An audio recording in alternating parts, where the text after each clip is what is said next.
Alright, so I want to do a presentation about the truth about gun control. I think it's an area where people really are misled on, and even a lot of people who say they're probably pro-gun or moderately pro-gun don't even understand a lot of the facts. And I won't be going really in depth in this because I think that would take a lot of work and a very long video, and I don't think that it's too important at this point. I think a lot of people don't even know the basic facts, so you might as well figure that out before you figure out more of the stuff in detail. So I want to just do some things like, I just wrote a few quick points. Does gun control actually work?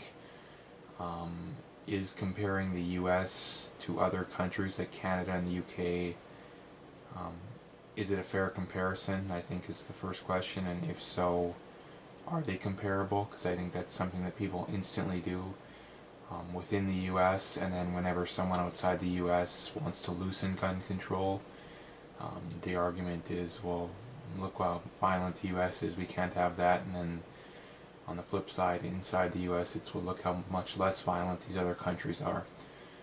So I'll basically debunk that, I think. And then the other thing too is compare state to state.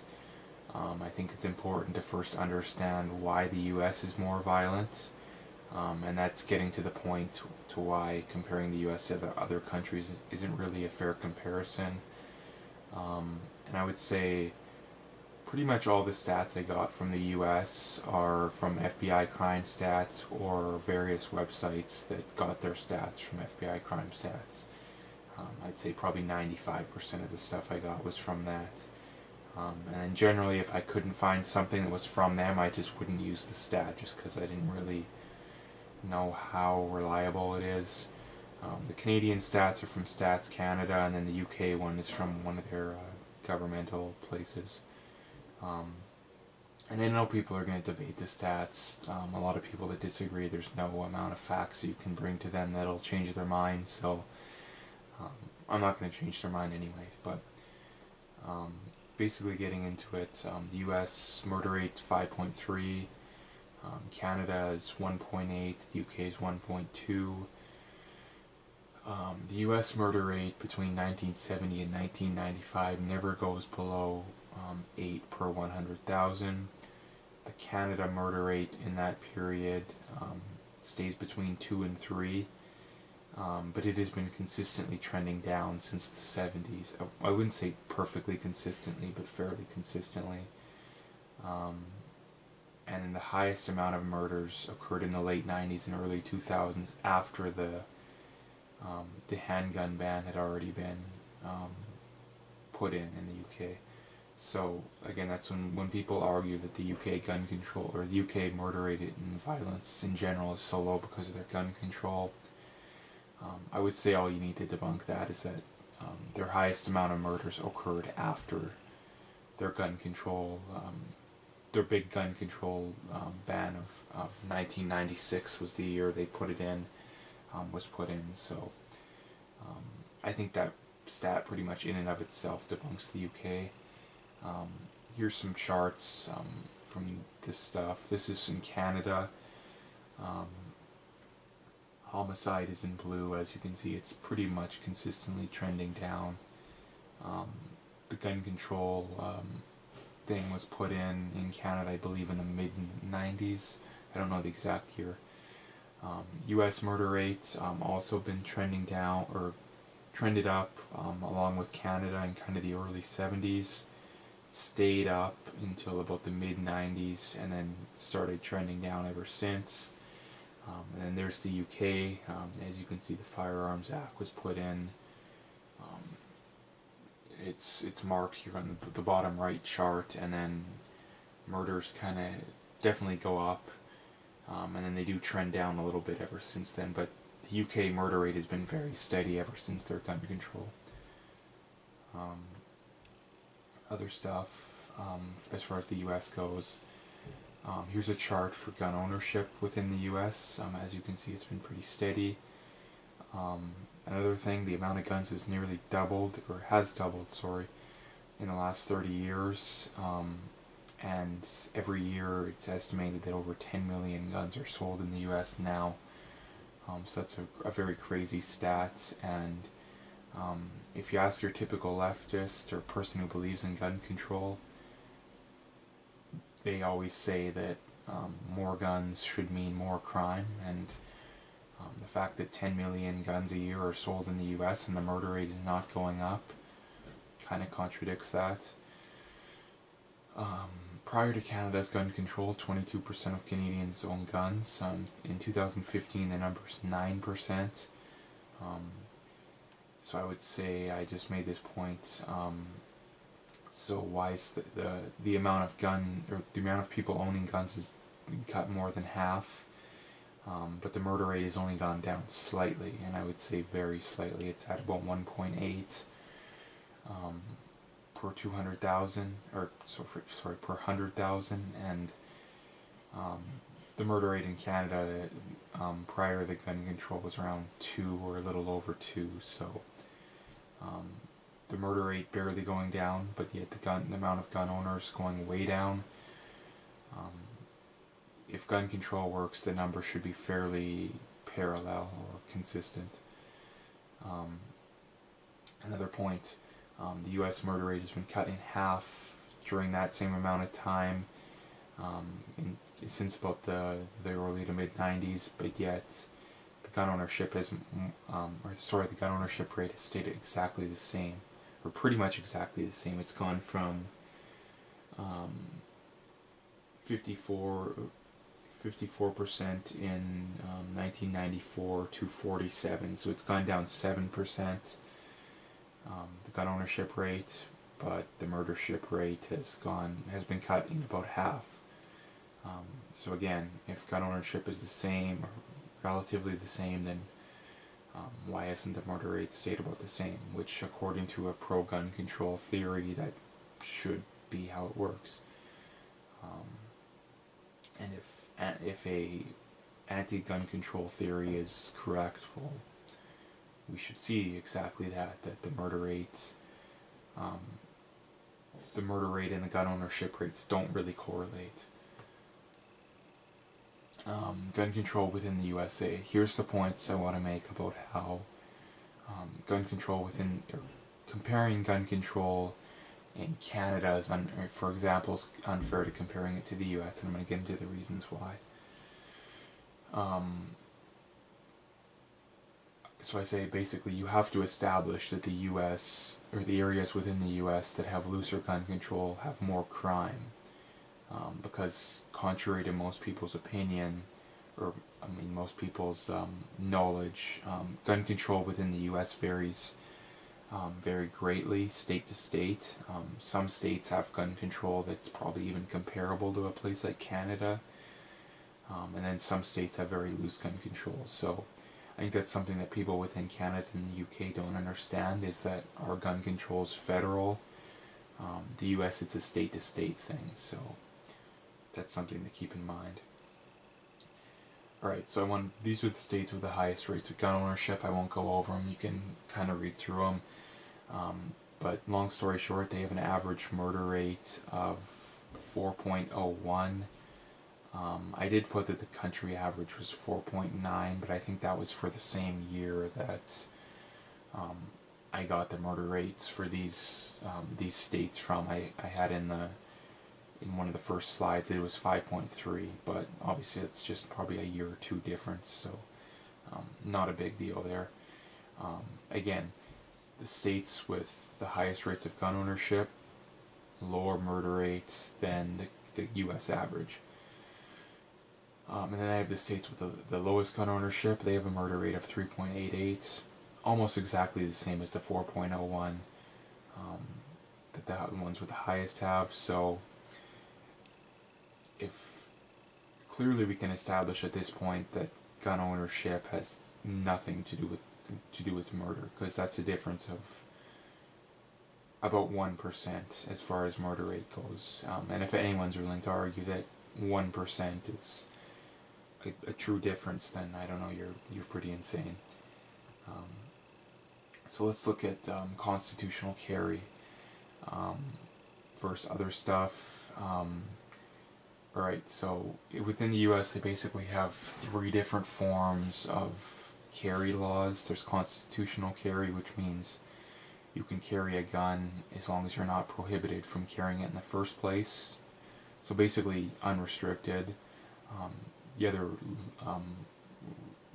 limitations to that would be if it's like a courthouse or a school that doesn't want people, or anywhere that already prohibits the gun, you're obviously not allowed to carry. But and for people who think that's kind of crazy, the laws against carrying would be the penalty would be exactly the same as a state where you need a permit to carry. So people who want another piece of paper that says it's illegal, it's not doing anything. It's already the same penalty in a constitutional carry state versus in a different state.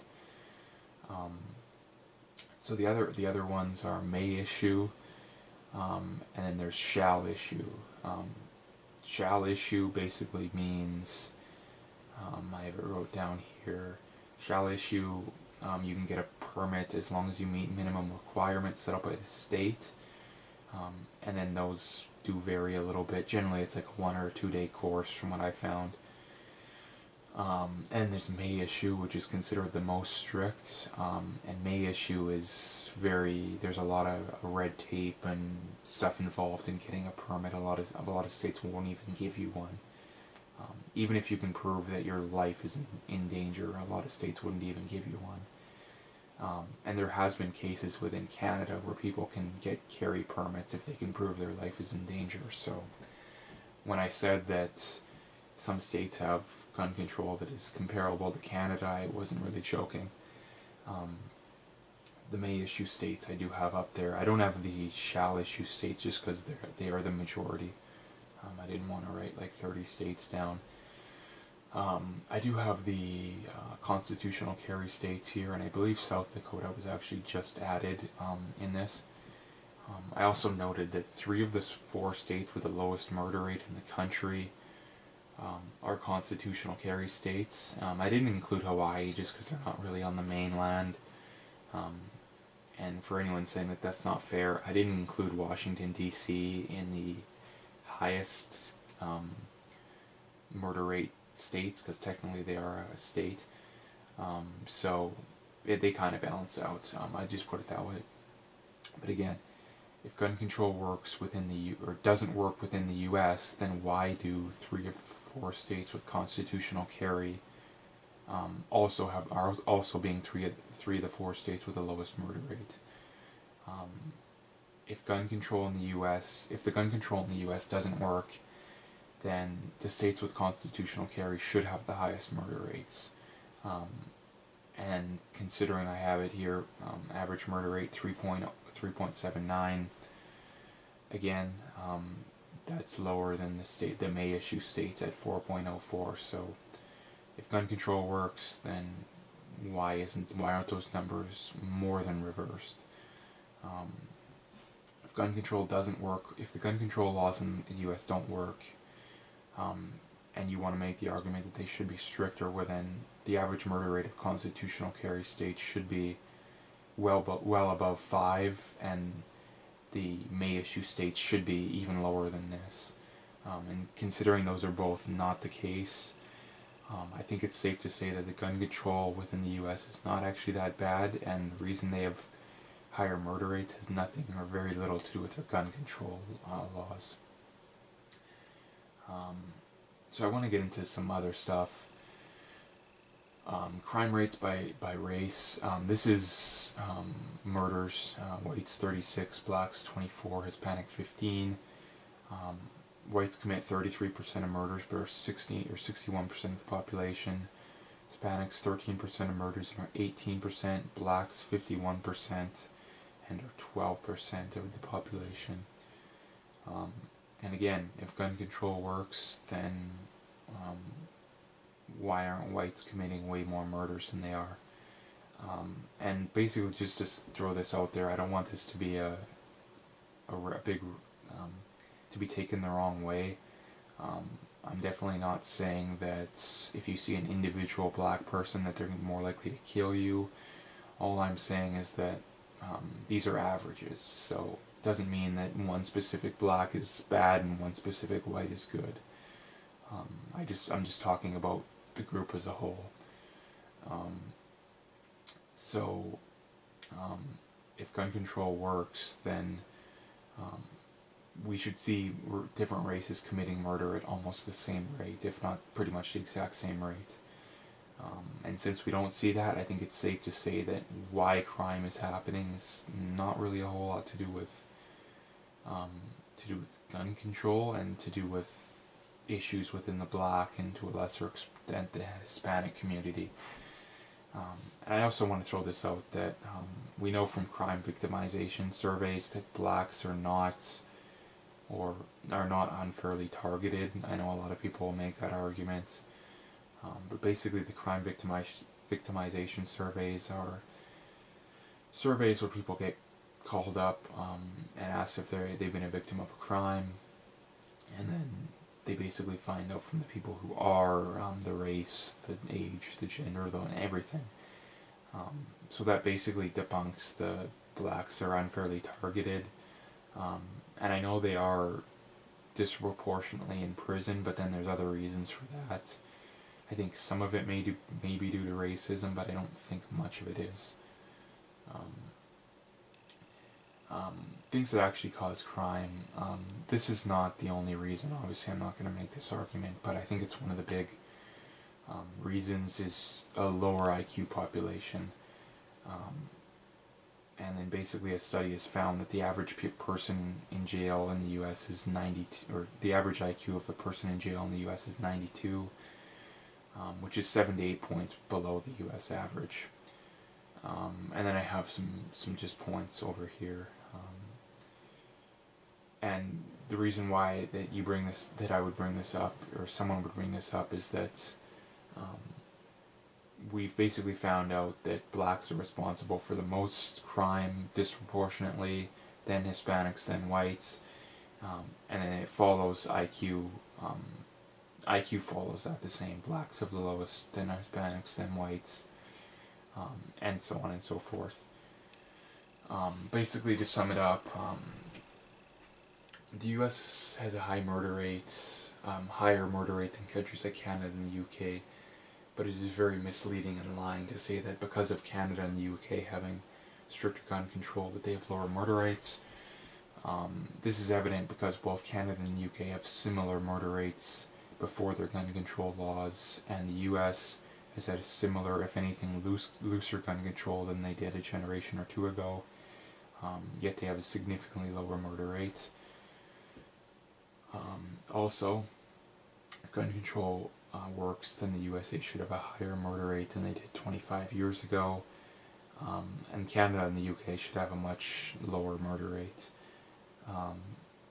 and both are actually the opposite. So I would say that if anything, looser gun control works, but I wouldn't say that it's quite as correlative as a lot of the really pro-gun people would say, but I do think that they're generally more right than wrong compared to the pro-gun control people who are wrong about pretty much everything. I'm also going to put some links in the description to some good videos on crime, gun control, stuff like that, and then you'll be able to watch those and get a little better view. Anyways, if you like this video, make sure to hit the like and subscribe, and stay tuned for more.